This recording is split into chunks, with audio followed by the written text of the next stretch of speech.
Caitlin Clark and the Fever, we're still, even though football has come and we said we were going to see and pay attention to whether Caitlin Clark's, her popularity extended into September, this time of year where football, both college and the NFL, is rocking and rolling, she was still able to generate over 1 million viewers for Friday's game against the Lynx on Ion. The NFL was on at the same time. This is what I'm talking about here. This is one of the most amazing stories you will ever see in sports. A young lady out of Iowa is now arguably the biggest sports celebrity in our country. It is astounding to me, and we all said, or at least I said, we got to wait a little bit here. We got to see what's going to happen when the NFL and college football comes about. Well, college football Friday night was played in Brazil, weirdly played in Brazil, but I think a lot of us understand you're trying to grow the game, so players got to go, all right. But she still did over 1 million on a network that nobody knows, a network nobody sees, a network nobody's heard of, except for like CSI My Ass or something like that. And this is becoming the norm. Now, let's not lie. We kind of, sort of, when we see greatness, well, we kind of take it for granted. We do, but don't take Caitlin Clark and what's going on here for granted. The other night, they had a packed house. It was the opener here in Indy, in Lucas Oil, of the NFL season. Colts got beat, as they seemingly always do, 11 in a row. Against the Texans at home, and then immediately right across the street, 2 blocks away, over in Gainbridge, the Fever were playing, I think it was, the Dream. And they had a packed house for both. I mean, damn. If they would have done that last year, and maybe they did, I certainly didn't pay attention. If they'd have done that last year, there'd have been 60, 80, whatever thousand in Lucas Oil, and maybe 4 with some stragglers coming in. Maybe. But now you got a packed house. This is an amazing story. It really and truly is. Here's Colin Cowherd calling out. He's joining the party. Salute. He's calling out the pettiness of WNBA players. Here's Cowherd. Caitlin Clark is way better, way sooner than anybody thought. And if you think the players in this league are a little petty now, what's going to happen next year when she's maybe the best player in the league? And what's going to happen if she wins a playoff series? Remember, this is a young and ascending Indiana team. They have multiple former number 1 picks, none of them yet in their prime. This is the Taylor Swift Fearless Tour. She was a star. She won the megastar. She is now, outside of A'ja Wilson, she's in an argument for the second most valuable and important player in the league. You know, player of the month. Before the All-Star game, she's averaging 17 a game. But remember, in the WNBA, you play college basketball, you get very little time off, and you go right into camp. She finally got a break. She is a completely different player after the All-Star game. She went from shooting 40% to 48%. That's a different player. Yeah, she's a different player. There's no question. And think about it. I mean, just think about it. I mean, these NBA guys, I remember LeBron James came to Indy. He needed load management. It was the 11th game of the year. Now I get, he was shut up. It was the 11th game of the year. Caitlin Clark had basically been playing year-round for like 3 years, finally gets a break. And, of course, she's a different player, a better player, a fresher player, a more active player, a more energized player, and you're seeing it. And, you know, we always try to get ahead of it. It's why we don't have overreaction Mondays on this show, because what we try to do during the week of this show is tell you what's going to happen before it happens. And one of the things that your boy here, Double Dizzle, told you was that Caitlin Clark is going to be in the conversation. No, not for Rookie of the Year. Stop it, stupid. No. MVP. She's not going to win. We told you that. A'ja Wilson's going to win. There's no way the angry old people of the WNBA are going to let Caitlin Clark win. I mean, see Dawn Staley. They wouldn't even put her on the Olympic team when she was a shoo-in, but I digress.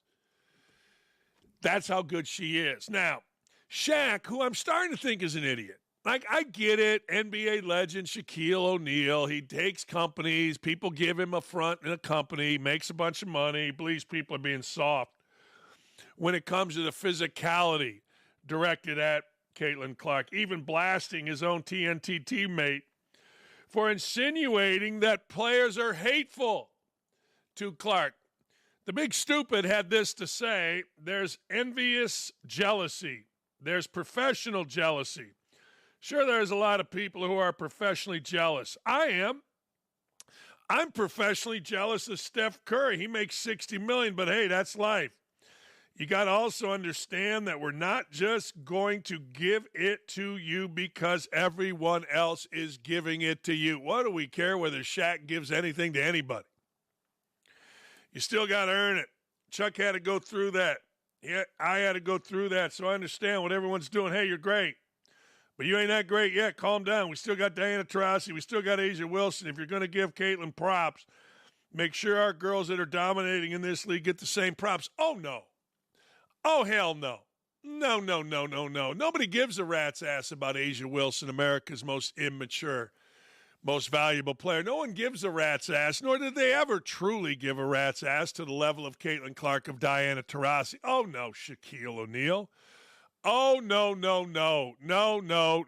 no. See, this is different. Isaiah said it yesterday, the great Isaiah Thomas. She was a baller. These other women we've seen before. We've seen women like A'ja Wilson play from the free throw line down. We've seen Diana Taurasi before, trying to look like a dude playing basketball. Just stop it, stupid. No. I'm not having it. Loudmouths like Chuck are talking about hating. It's not hating. It's like you're good, but let's slow it down a notch. No. See, this is where Shaq only thinks of Shaq. Like, Shaq was so ridiculous in college when we beat him at Indiana, even though he was playing. Like, Shaq, a.k.a. the big stupid, he just talking here. There's no reason to slow it down. They should accelerate it. Like, this is a league that needs acceleration. Shaq had said a week or so ago that, well, WNBA women need NBA contract. No, they don't. Not until they earn it. I mean, if you're going to earn it, then earn it. But nobody's really watching the WNBA, really watching other than Caitlin Clark games. As good as Caitlin Clark is, we've had a lot of young ladies who have been doing good before and not getting props. No, you haven't. I mean, they're good players in a bad league, but none have flair, none have energy, none have captivated us. That's what I'm trying to tell you. And guys like Shaq, they're trying. I get it. He tries. But the brain's not fully functioning. People like props, and they want to feel good when you're talking about, wait a second, people like, okay, it's not hating. Everyone has to wait their turn. No, they don't. Not in that league. No.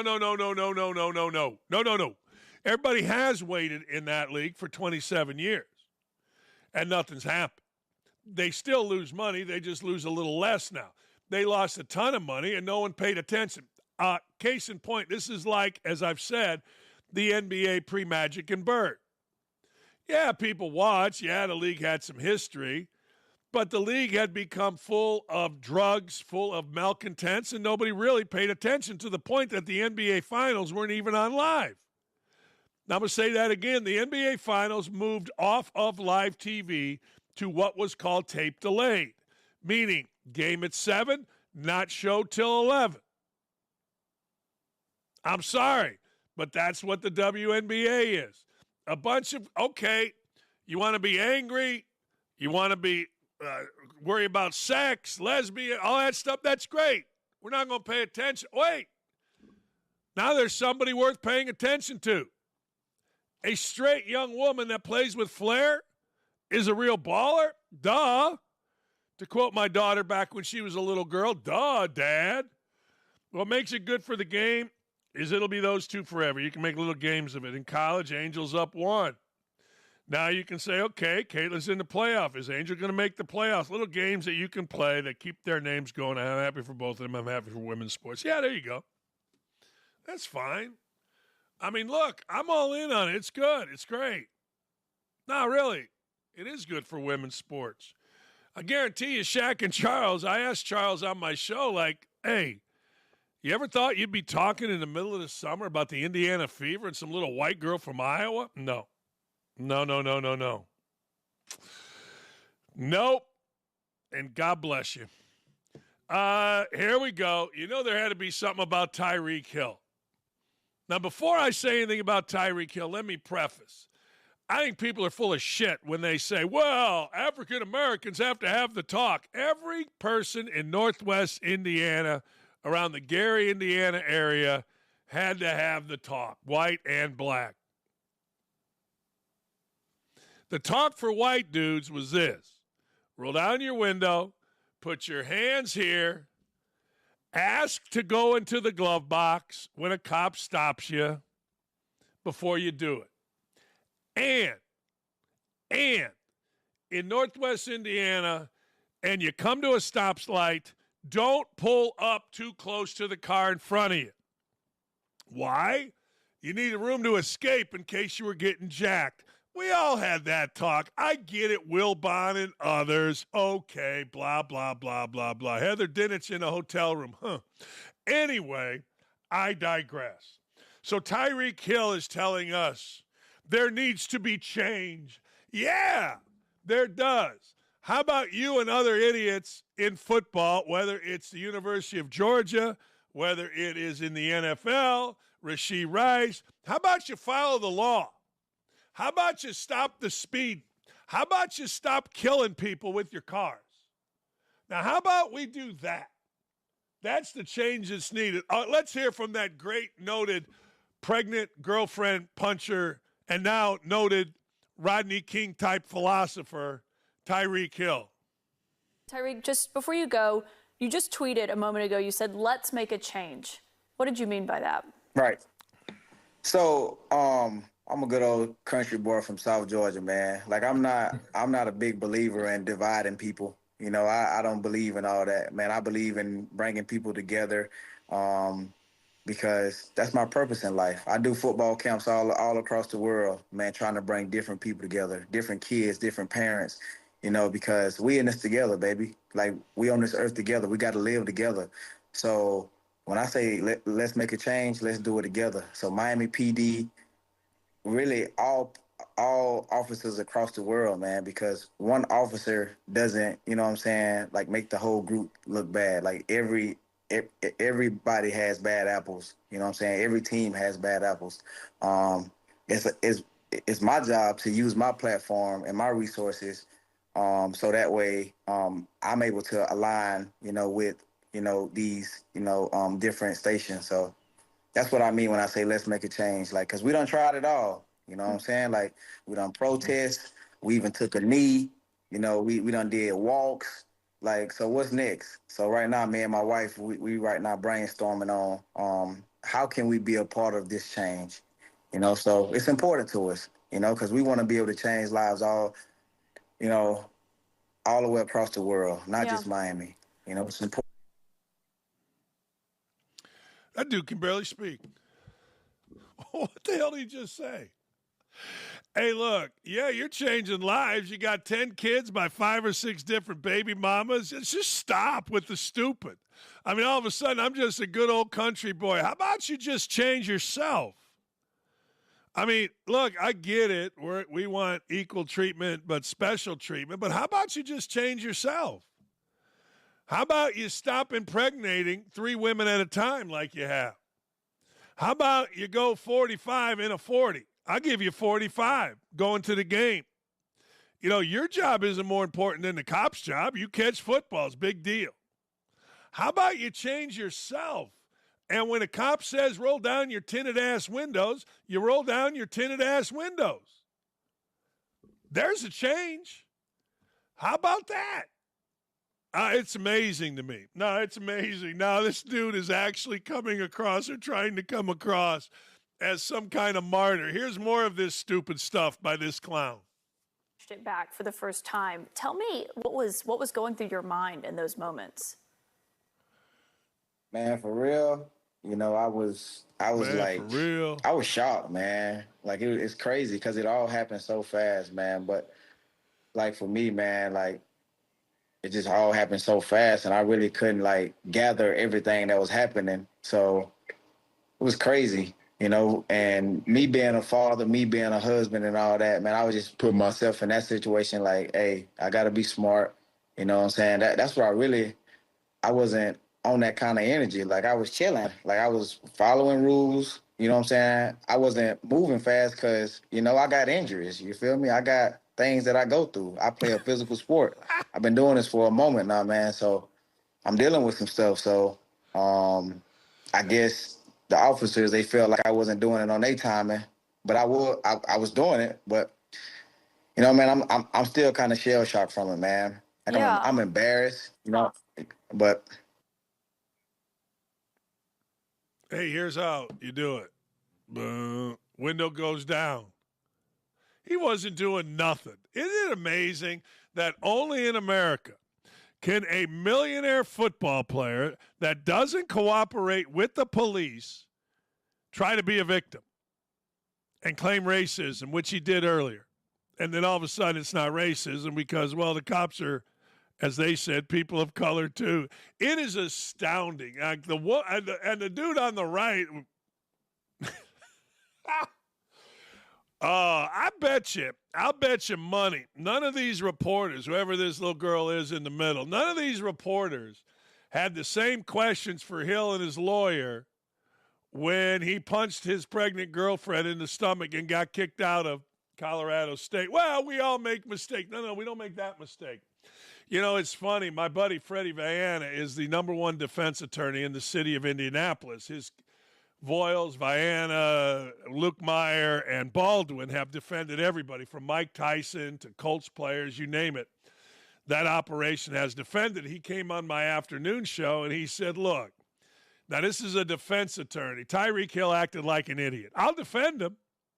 This guy has defended the worst of the worst. Murderers have put cash on his desk to pay, all kind of stuff.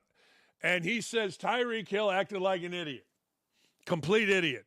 He didn't comply. Now, he can sit on a television show and act like he did, but he clearly didn't. You know what I'm saying? I'm hurt. You just ran 80 yards for a touchdown. And here's the other thing. You're going to hear this. I heard this yesterday from Drew Rosenhaus. This is what the attorney, the official defense attorney of me, he's helped me in a lot of different ways with speeding and parking violations, things like that. He also said there is no zero-zip way he's suing anybody and getting any damages. And one of the reasons was that handcuff thing that he did. Clearly it didn't bother him, my man said. He wasn't hurt. He didn't lose money. He got himself a game check. So you're going to hear all this crap, and you're going to hear every white dude in America and every white little girl in America be afraid to say what I'm saying right now. He's full of shit. We all had the talk, at least those of us in Gary, Indiana did. We all know what to do. He decided not to do it. And he whined at the white guy. Now, he's claiming racism, but who was he calling? As Jason Whitlock said, Drew.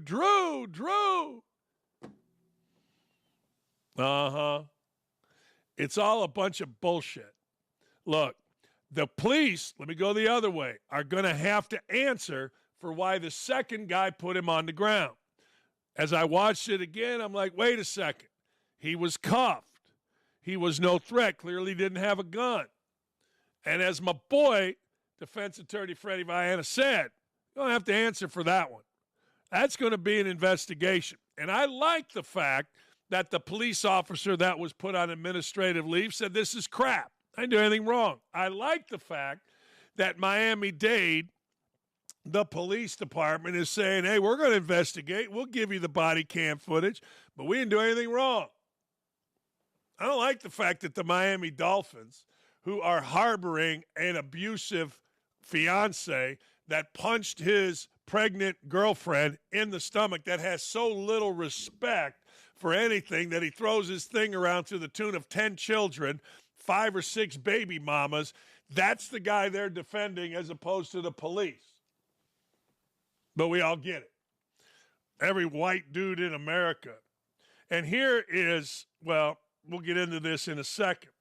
Stephen A. Smith says that Tyreek Hill should not be left off the hook. Of course, if you're reasonable, if you're not a moron, by how disrespectful he was to police officers.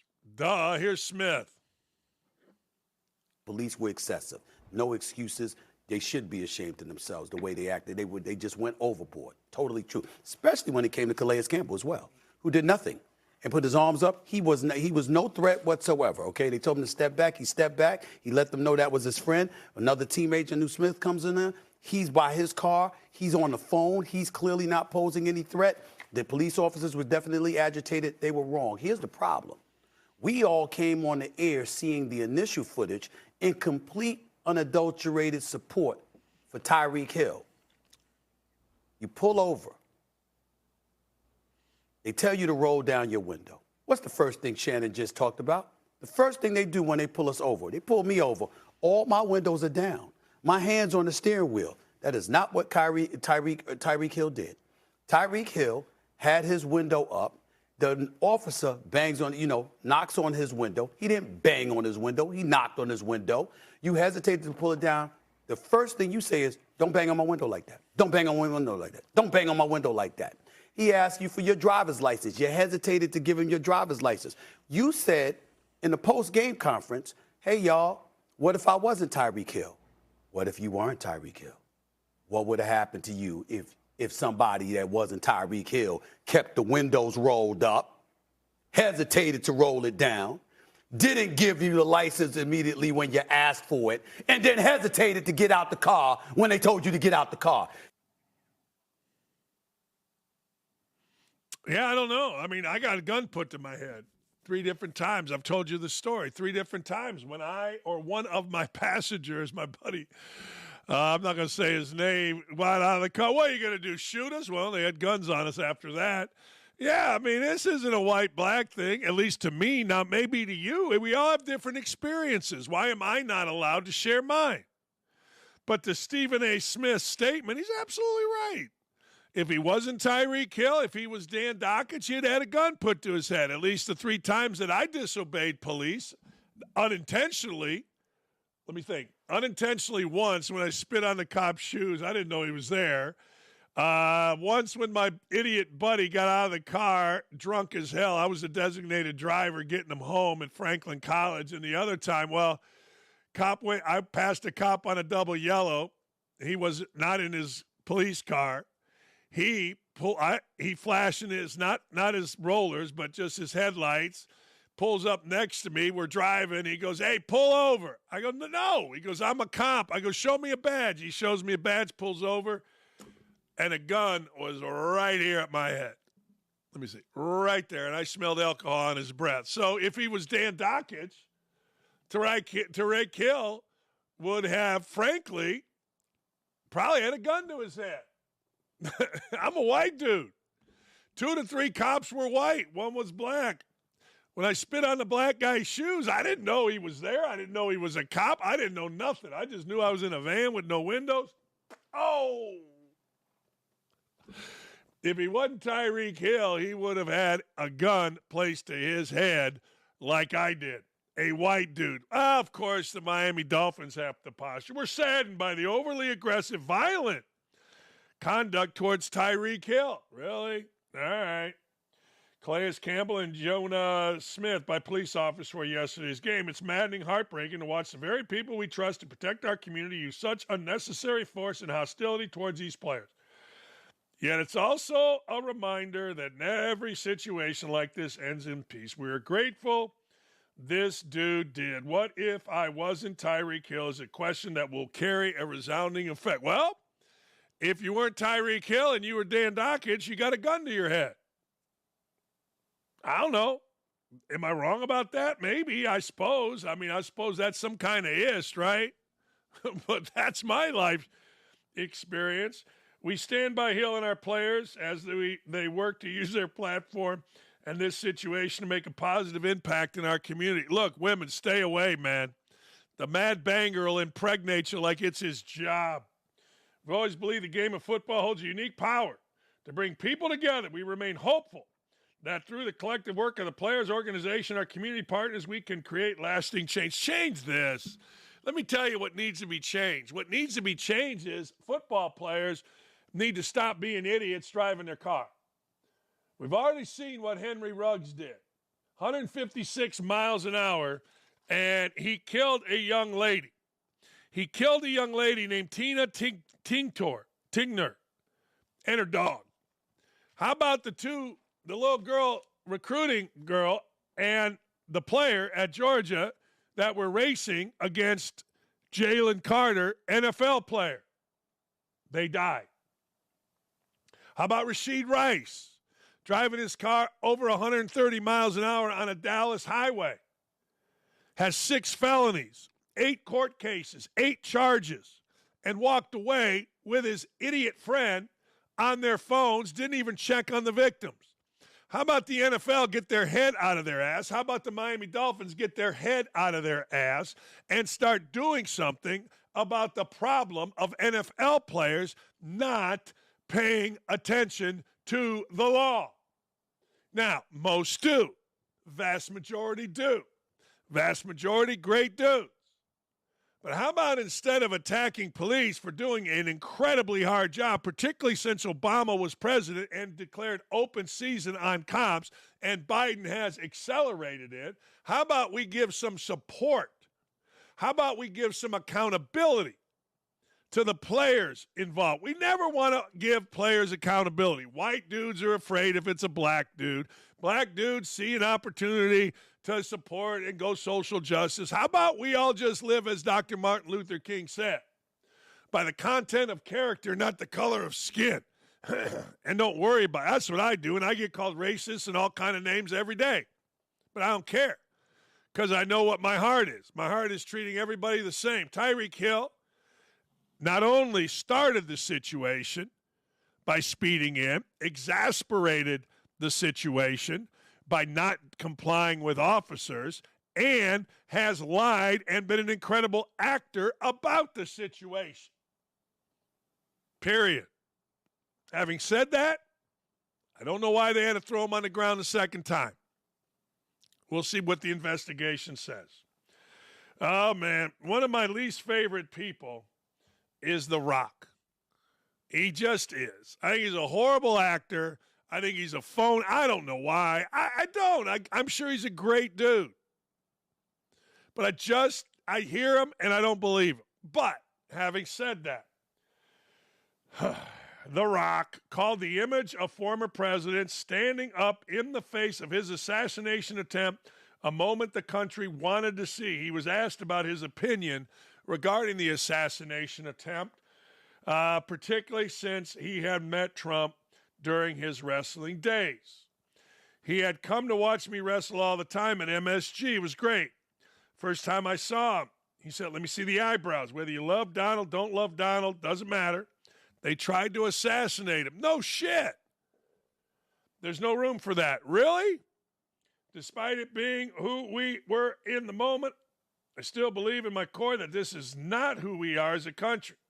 So him standing up at that moment, we wanted to see that. Do you know last night they just blew over that? As disgusting as that whole thing was last night from the 2 moderators, the worst was they just ran right over when he said, look, I got shot in the head. He just went right over it. All right. Here is The Rock telling the world that he regrets endorsing Biden in 2020. The endorsement that I made years ago with Biden was one I thought was the best decision for me at that time. And I thought back then, when we talk about, hey, I'm in this position where I have some influence, and it's my job then. I felt like that then. It's my job now to exercise my influence and share with this is who I'm going to endorse. I don't care. Good for him. Hey, Joe Buck came out in defense of Tom Brady. By the way, Tom Brady was horsebleed. Tom Brady gave absolutely nothing new. He wasn't interesting, but I'm going to give Tom Brady a pass because, like Donald Trump last night, it didn't look like he prepared very well. Trump didn't prepare. You say whatever you want about the moderators. Trump just wasn't prepared. Tom Brady wasn't either. I mean, it is clear to me that Tom Brady showed up thinking I'm Tom Brady. I can talk football, and maybe he did a couple things in preparation, but it is a hard job. I became the best basketball analyst, at least according to the bosses at ESPN, that they'd ever had. And the first time I did it, I quit. Yeah, I did. Middle of the game, Wright State, Indiana, halftime. I looked at Davey O'Brien, Obi. I said, Obi, I'm terrible at this. I got to go. He's like, sit down. I go, no, I'm leaving. He goes, sit down. My producer, sit down. All right, I sat down, talked a little less. And by the next weekend, where I did 8 games over a weekend period because I was in Orlando doing some ESPN tournament stuff, I got comfortable, I got better, and it was all good, and I became the best there is. I hope that's for Tom Brady, but here's the deal. If you're going to be the best there is, and everybody thinks to say that it's Troy Aikman, and I really don't know what Troy Aikman does, other than he doesn't talk nearly as much as basketball analysts do or the idiots that do college football. My God, shut up. But anyway, long story short, Brady needs to do a couple of things. He needs to educate us. If somebody were smart enough in Brady's camp to call me up and say, all right, you're the best they ever had in college basketball, what do we need to do in football? I would say, first, you got to educate us. Are you capable of doing that? Did you do that? Urban Meyer was smart enough to ask me when he went to ESPN to do the noon game. I said, talk to him like you're talking to your team. Talk like you're educating. And try to do, and this is where I separated myself. I did it in an entertaining, fun, controversial way. Not sure Brady can do that. But he also needs to take a page out of what Romo did earlier, and that is this. He needs to take a page out of Romo by telling us what we don't know, what we don't see, what we can't see, that only a quarterback of his experience can see. What's the alignment? What's going to happen before it happens? That's called forecasting. I don't know that he's capable of doing that. I honestly don't. Here's Joe Buck defending Tom Brady. Yeah, I mean, no, I'm not. I don't think it's fair. Like I said, I did a million interviews before he went on, and if you can tab this part, this will be the part that awful announcing pulls off. And we love these parts. Go ahead. So hello to all my friends at awful announcing. I think it's absolutely impossible to grade anybody and say somebody's going to be good, not good after one game. I mean, this is a hard job, and I'm not, and we all do our piece of it. You have to be able to settle in, know what you need to know. I talked to him on Friday, and I don't think anybody's put more work into being prepared for his first broadcast than Tom did. And now you have to go forward and settle in. And it's grossly unfair that everybody wants to weigh in after 5 seconds. It's just, that's not the way it works. It's not the way it worked for Jimmy Fallon doing the Tonight Show, Conan O'Brien taking over for Letterman. I mean, he was on a day-by-day or week-by-week contract, and it's hard to work that way. So I think he'll be great. I stand by that, and we all watched and enjoyed it, and I'll be doing it again next week. Yeah. Well, I will tell you this. Only I watched Conan O'Brien, and I did say on my afternoon show he'll be out within a year. No, I'm just telling you, he'll be out within a year. And he was gone. So when I tell you these things, I don't say these flippantly. Look, I think Brady has a chance to be great. He doesn't seem to not want to be controversial. I just wonder if he can about other players. I don't know what's going to happen. I know this, reps matter. I remember my first radio show. Oh, man, I thought again I was awful. Then I became the best in the country at that, too. What can I tell you? Y'all don't want to hear it, but hey. So hopefully Brady will. He needs reps. And it's hard in basketball. Look, basketball, I went down to Orlando. There was an 8-team tournament. I did 3 games one day, 2 games the next, or 3 games one day, 3 games the next, 2 games, whatever. By the time I came out, I was tired but energized because I felt comfortable. Football, you got 1 game a week. It's hard to get reps. Hopefully he's working in the background. Trump did not. Don't even try it. This I like. I got to get to this. See, I've said this forever. There is not one player on a field in college that in the Big Ten that had anything to do with the money that the Big Ten gets from TV. These TV deals are done years prior. And I've always said, I'm not sharing revenue with these clowns. They have nothing to do with it. You think a TV deal was made because of some quarterback named Rourke? Who should get the deals is me. Yeah, all I do is I turn on the Big Ten Network, and there I am talking. Or there's a game that I was coaching in or playing in. I tell you who should really get the money in the Big Ten is Coach Knight's family. He's dead. Quinn Buckner, Bobby Wilkerson, Tom Abernathy, Kent Benson, and Scotty May. Why? And Jimmy Cruz. Why? They went undefeated. They won a national champion. They brought Big Ten basketball up. Johnny Orr, Michigan. Phil Hubbard, Wayman Britt, Steve Grody, Ricky Green. Those guys played the national championship game against Indiana. Isaiah Thomas, Magic Johnson. They put Big Ten basketball on the map.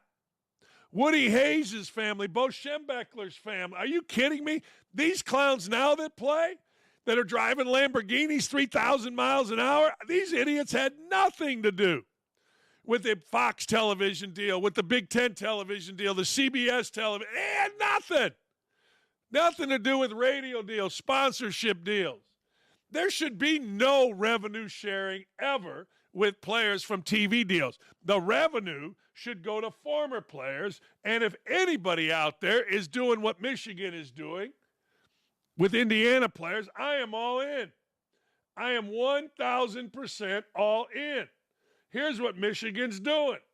Braylon Edwards, Denard Robinson are among a group filing a $50 million NIL lawsuit versus the NCAA and Big Ten Network. Ex-Michigan stars file $50 million NIL lawsuit versus the NCAA, Big Ten Network. 4 players, including Denard Robinson, wide receiver Braylon Edwards, has filed a class action lawsuit against the NCAA seeking more than $50 million for being wrongfully and unlawfully denied the opportunity to earn money off their name, image, and likeness. Ex-Michigan stars in their $50 million suit said the NCAA and Big Ten Network have systematically exploited these iconic moments that the players created during their careers at Michigan. The lawsuit is behalf on those who played for Michigan prior to 2016. You're damn right. Not one of these jackasses currently playing college or professional or basketball or football had anything to do with the TV deals currently out there. That's right. Nothing. I support it.